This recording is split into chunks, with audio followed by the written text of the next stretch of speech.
Hi there, Sandra here from the Schwelven's Nest. Thanks for joining me today. My first project is using these two scrap wooden houses that I cut out using my miter saw. I sanded them down, and now to prep them, I'm going to give them a few coats of this matte clear finish from Rust-Oleum. When you're sublimating on wood products, you need to seal the wood because otherwise the ink won't have an opportunity to take hold. So the ink for sublimation will attach to the sealer rather than soaking into the wood. I went online and I found these little houses that are so cute. I actually found them on Pixabay and I'll have them linked down in my description box. One thing I didn't do, which please, if you are doing projects like this, make sure you do it. I forgot to put an X on the wrong side of my block. So I ended up sublimating on the wrong side instead of the side that was with the sealer. So this project is going to turn out not as vibrant, but I wanted to keep it in the video so you could see the difference between a treated piece of wood and an untreated piece of wood. So what I did there was just mark where I'm going to be putting the wood on. This is a sheet of Teflon paper. I also have that linked down in the description box. It's a heat resistant sheet and you want to warm up your project a little bit first. So I'm putting my Cricut Easy Press set for 375 degrees on here for about 15 seconds. That will be enough to just warm up the wood so it will accept the ink a little bit better. I'm going to tape my image onto the block using this heat resistant Teflon tape. Again, that's also listed down in my description box. And you want to use this to make sure that your project, your paper, doesn't slide around.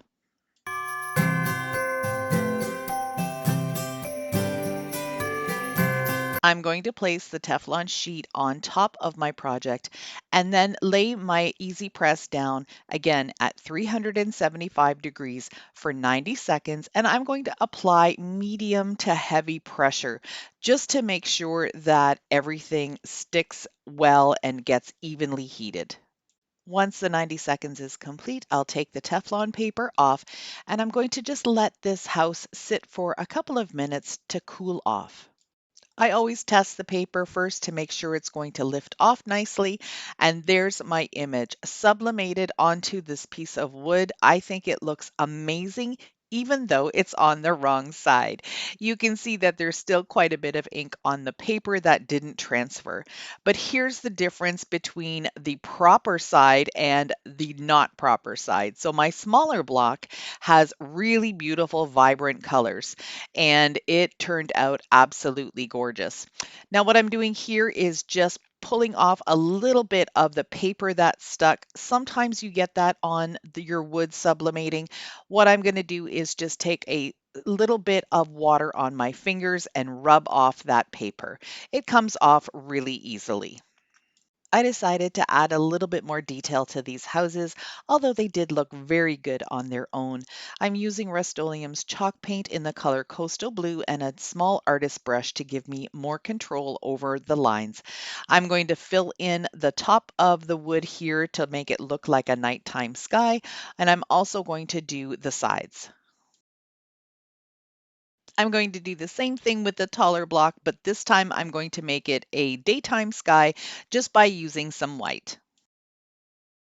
For the nighttime house, to add a little bit more of a starry and snowy effect, I'm using some white chalk paint with my Dollar Tree stencil brush, and I'm doing a very light pouncing on top of it just to make it look like there's some snow falling down. I'm going to do it all along the sides, along the front of the house, and also right on top of the house to make it look like the snow is falling right in front of it. For the White House, I'm going to do the same thing. However, on the white background, I'm going to use a very light gray to mimic the snow. And then I'll go back over the house with the white chalk paint. I am really happy with how these two little houses turned out.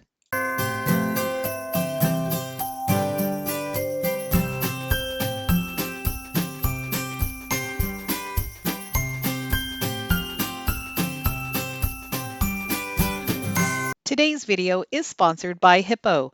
I've been using their sublimation inks and paper for a while now, and I've created some beautiful pillow covers, some wood decor items. I've also even used napkins to create a little corner like this gingerbread house. And shortly, I'm going to be working on some t-shirts and some ceramic pieces. I've got links to all of the Hiipoo products that you need down in my description box, so make sure you check them out. For my second projects, I've got some ornaments from Michaels. These are some wood ornaments. They have some cutouts on the other side, but I'm going to use the flat side for this project. I then looked on Pixabay again for a free Christmas tree image, and now I'm just trying to decide how I'm going to be putting it on. I'll be using the Teflon heat resistant tape again to make sure that I tape it all in place before I use my heat press. I made a small little oops. I forgot to put a Teflon sheet down on my mat, and now I've got a permanent outline of a Christmas tree on my mat. So make sure that you protect all of your surfaces before using this process. But I am so excited to show you what this Christmas tree turned out like. A little bit of the paper did stick, and that's not a problem. I'm going to go ahead and just use a little bit of water and rub until the paper peels off. So you can see it sticking here a little bit, but down at the bottom, when I pull that up, look at the gorgeous image that has been transferred onto the wood. You can see here that all of the ink has been transferred onto that Christmas tree, and it looks absolutely beautiful. I did a second ornament as well. I love this vintage reindeer. It's absolutely beautiful. I'm then going to use some of my walnut gel stain and just go around the edges and the top of this ornament to give everything more of a vintage look. I added a twine hanger to the top of each of the ornaments, and now I'm going to take this buffalo check ribbon in this beautiful black and tan color. I'm going to just cut it in half and just tie a knot at the top of each of the ornaments just to give this more of an embellishment. But I didn't want anything too frou-frou or fancy. I just wanted this to be simple, and I think they turned out really great.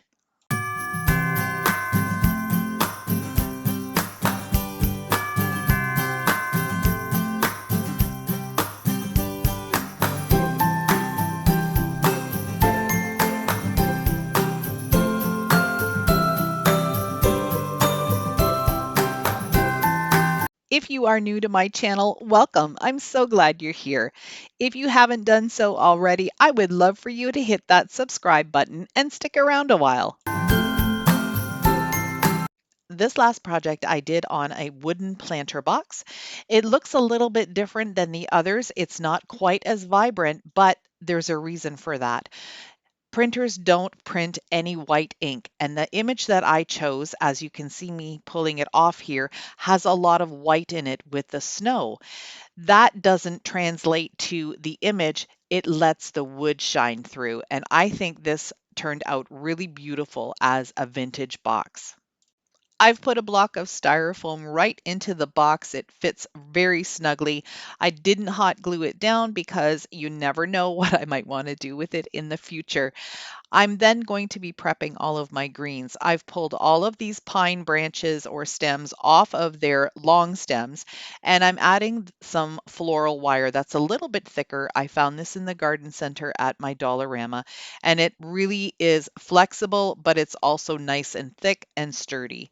So I'm going to continue to do this for all of these little pine stems, plus some of the boxwood greenery you see here.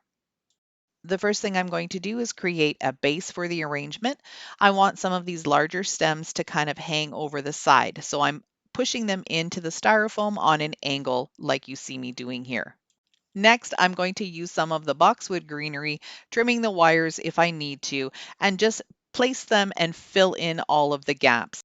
I don't always do the greenery in a symmetrical fashion, meaning it's the same on both sides, but for this one, I decided to do that. I love using solo wood flowers to create a vintage look. I pushed some bamboo skewers right into the bottom of the flowers, and now I'm going to be able to push them right into the styrofoam and arrange them the way it looks pleasing to my eye. I need some filler for my arrangement, so I took some of these stems that I got off of a garland from a thrift store last year, and I'm going to use my scissors and trim down the fronds. I don't like the thickness of these. I just think it makes it look a little bit cheap, and it's garland that you see everywhere. So I wanted mine to look a little bit different. And I think this is more of a expensive look as well, but you'll have to let me know what you think about trimming these little branches. It makes a huge mess, so be prepared for that. Since these little pieces of garland are wired already, all I need to do is just poke them down into the styrofoam and just fill everything up wherever there are some gaps. That's where I'm going to add them in. I also added a few of the larger stems to the top in between the solo wood flowers, so there would be a little bit more height and fullness to the top part as well. After everything was done, I decided I wanted some sparkle on the flowers. This would have been a lot easier if I would have done it ahead of time.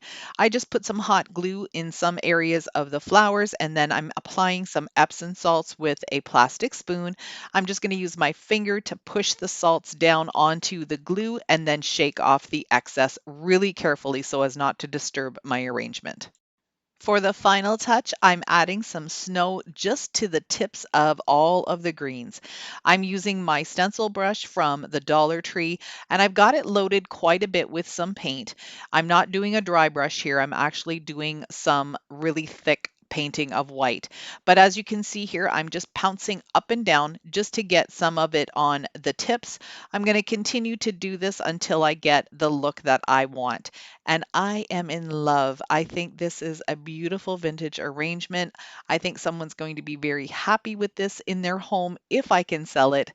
I'm not sure because it's really beautiful. I might keep it for myself.